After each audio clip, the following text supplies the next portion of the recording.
Bonjour Nicolas Botcheff. Bonjour. Vous êtes co-managing partner chez Racine. Racine qui est aujourd'hui un des principaux cabinets d'avocats d'affaires français indépendants. On pourrait le présenter comme ça ? Pourquoi pas.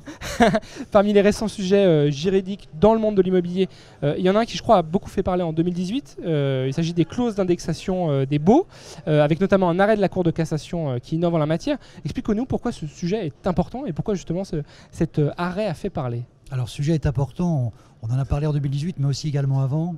En réalité, la genèse de cette difficulté, on va dire, c'est la remise en cause des clauses d'indexation dans les baux et les conséquences que cela a sur la vie du bail et la valeur des immeubles en raison de la nullité des clauses d'indexation. Globalement, pour résumer et pour essayer de ne pas être trop technique, bien sûr, nous avons des articles qui prohibent des distorsions entre la période de variation de l'indice et la durée séparant chaque indexation. Je vous donne un exemple.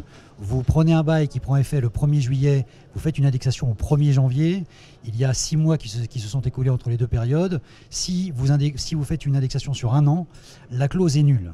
D'accord. Quelle est la conséquence ? La conséquence, c'est que vous avez un bail dans lequel vous devez, propriétaire, en rembourser les 5 dernières années, vous avez perçu l'indexation, mais au surplus, pendant toute la durée du bail restant à courir, le bail n'aura plus aucune indexation. D'accord. Donc vous aurez un loyer flat sans indexation.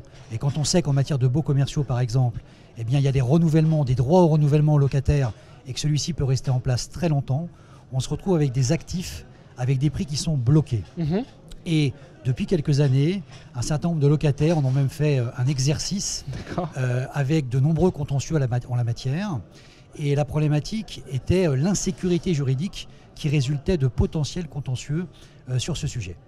L'arrêt de 2018, il est du 29 novembre 2018, il est très intéressant parce que pour la première fois, il vient non pas annuler une clause d'indexation, mais annuler la partie de la clause qui posait problème. D'accord. En l'occurrence, sur la première année, l'indexation était prohibée, puis sur les autres années du bail, elle ne posait pas de difficulté.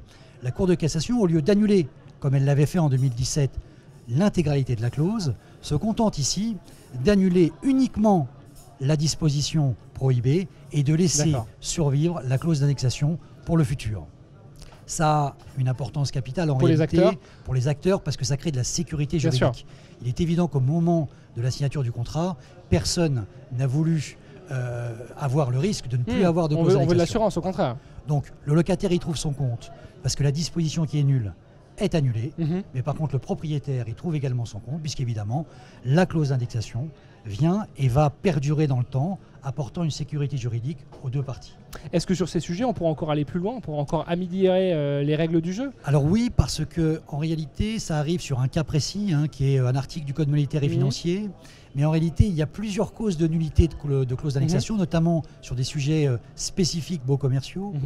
Et la Cour de cassation va donner à cet arrêt du 29 novembre 2018 une publicité très importante sur son site internet, publiée dans la plupart des revues. En donnant cette publicité, elle donne probablement le signe que sur un certain nombre d'autres motifs, peut-être que son raisonnement sera le même. C'est donc une sécurité juridique accrue pour tous les acteurs et peut-être un peu moins de pouvoir de nuisance du locataire, mais c'est pas grave pour une sécurité globale du bail. Et c'est un sujet à suivre donc ? Absolument, à suivre. Parfait. Eh bien, on en reparlera peut-être sur ce plateau d'ici quelques semaines. Merci beaucoup, Nicolas Botcheff, pour votre venue. Je rappelle que vous êtes co-managing partner chez Racine. Merci beaucoup. Merci Au revoir. Au revoir.